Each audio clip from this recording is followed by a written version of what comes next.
আসসালামু আলাইকুম viewers, welcome back to my channel SM Mitu's cooking. আজকের পর্বে আমি আপনাদেরকে তৈরি করে দেখাবো হাতের কাছে থাকা সব উপকরণ দিয়ে ঘরোয়া পদ্ধতিতে খুব সহজে কিভাবে আমি চিকেন তেহারি রান্না করি। আর চিকেন তেহারি রান্না করার জন্য আমি এখানে 800 গ্রাম ব্রয়লার মুরগির মাংস রেগুলার কাট করে নিয়েছি। আর মাংসটাকে ধুয়ে পরিষ্কার করে আমি পানি ঝরিয়ে নিয়েছি। আর এখন আমি মাংসের ভিতরে টক দই আর সামান্য লবণ দিয়ে ম্যারিনেট করে মাংসটাকে রেখে দিব কিছু সময়। তো কম বেশি আমরা সবাই তেহেরি রান্না করতে জানি, আর যারা নতুন একদমই জানেন না তাদের জন্যই আজকে আমার এই ভিডিওটি। আর হাতের কাছে থাকা সব অল্প উপকরণ দিয়ে আমি তেহেরিটি রান্না করব। আপনারা একবার বাসায় ট্রাই করবেন, আমার টিপসগুলো ফলো করে অবশ্যই আপনাদের ভালো লাগবে। আর ভালো লাগলে আপনারা আমার পেজটিকে ফলো করবেন, আমার ভিডিওগুলোতে লাইক কমেন্ট শেয়ার করবেন। আর আমার ইউটিউব থেকে যারা দেখছেন তারা আমার ইউটিউব চ্যানেলটিকে সাবস্ক্রাইব করে পাশে থাকা বেল আইকনটি প্রেস করে দিবেন। তো আর কথা না বাড়িয়ে আমি মূল রেসিপিতে চলে যাচ্ছি। আর তেহেরিটা রান্না করার জন্য অবশ্যই আমাদের সরিষার তেলটা ইউজ করতে হবে। আমি সরিষার তেল দিয়ে পেঁয়াজ কুচি দিয়ে দিলাম 1 কাপ। পেঁয়াজ কুচিটাকে আমি একটু তেলে ভেজে নিব।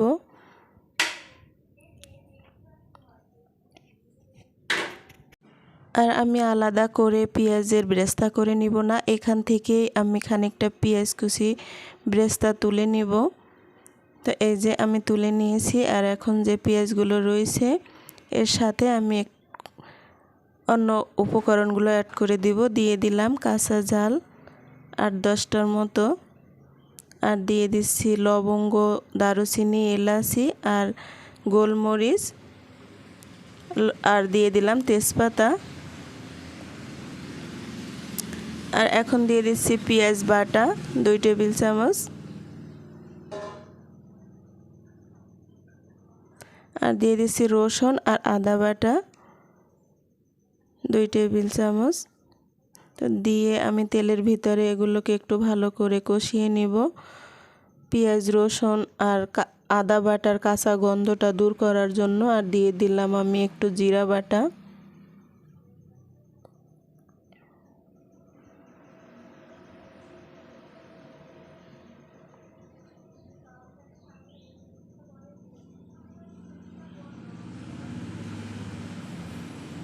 তা সব উপকরণগুলো দিয়ে আমি ভালোভাবে কষিয়ে নিয়ে এখন আমি একটু পানি দিয়ে দিলাম।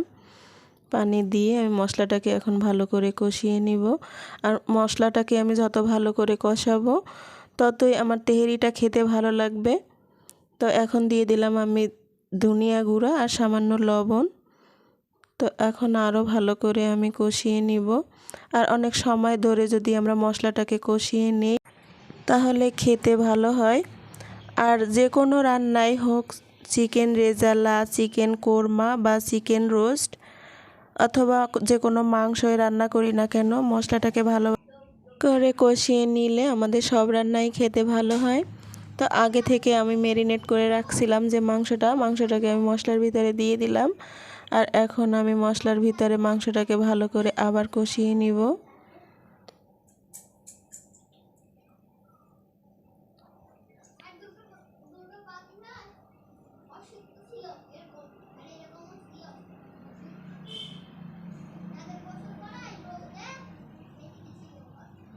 তো এই পর্যায়ে আমি দিয়ে দিলাম এলাচ গুঁড়া আর গরম মশলা গুঁড়া।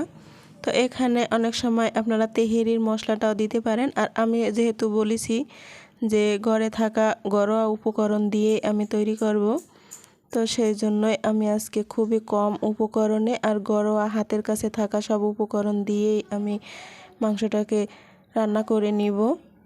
তো মাংসটা থেকে অনেকটা পানি বেরিয়ে আসছে, আর এতে করে আমার মাংসটা অনেক সিদ্ধ হয়ে যাবে।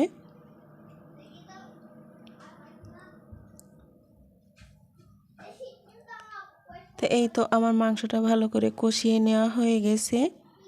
তো এই পর্যায়ে আমি অল্প সামান্য একটু পানি দিয়ে দিব।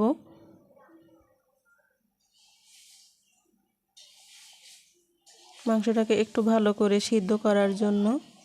আর যেহেতু ব্রয়লারের মুরগির মাংস, তো অনেক সময় লাগে না মাংসটাকে সিদ্ধ করতে। তো আমি ঢাকনা দিয়ে কিছুক্ষণ এভাবে জ্বালিয়ে নিব। আর এখন দিয়ে দিচ্ছি আমি একটু জয়ত্রী আর জয়ফল গুঁড়ো।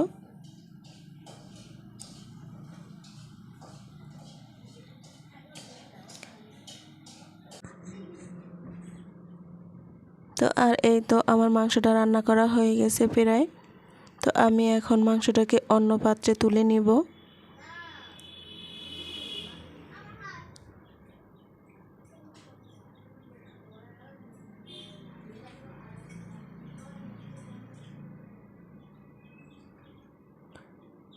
আমার তুলে নেওয়া হয়ে গেছে। আর এখন এই পাত্রে আমি আর একটু তেল দিয়ে চালগুলোকে ভেজে নিব। তো আমি সরিষার তেল দিয়ে দিলাম। আর এখন দিয়ে দিলাম আমি সামান্য পেঁয়াজ কুচি। পেঁয়াজ কুচিটাকে দিয়ে আমি আর একটু তেলের উপরে ভেজে নিব। আর এখানে আমি সামান্য আদা আর রসুন বাটা দিয়ে আমি পেঁয়াজের সাথে ভালো করে ভেজে নিয়ে এর ভিতরে আমি পোলাওয়ের চালটা অ্যাড করব। আর আমি কালো জিরা পোলাওয়ের চাল নিয়েছি।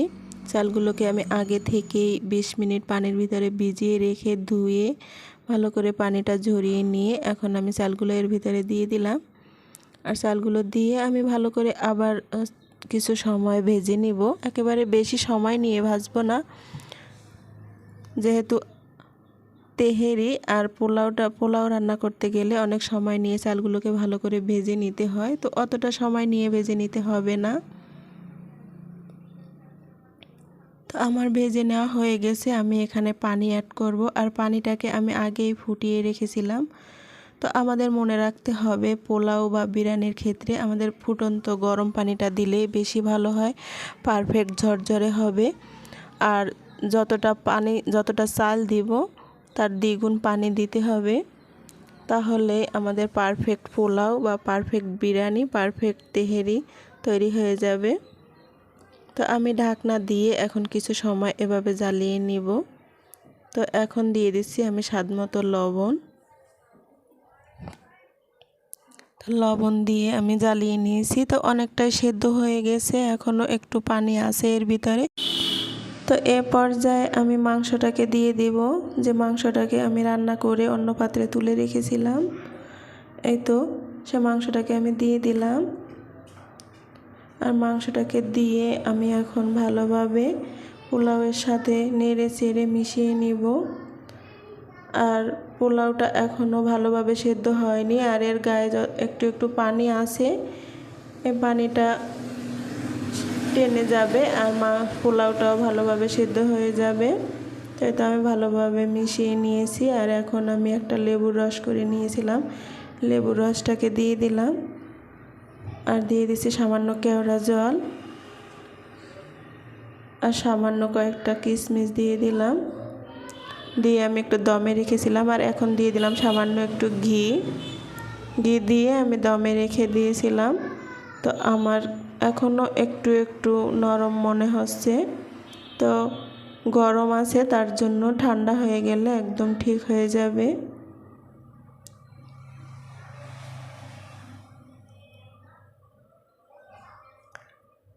তো এ পর্যায়ে আমি দিয়ে দিলাম পেঁয়াজের ব্রেস্তা।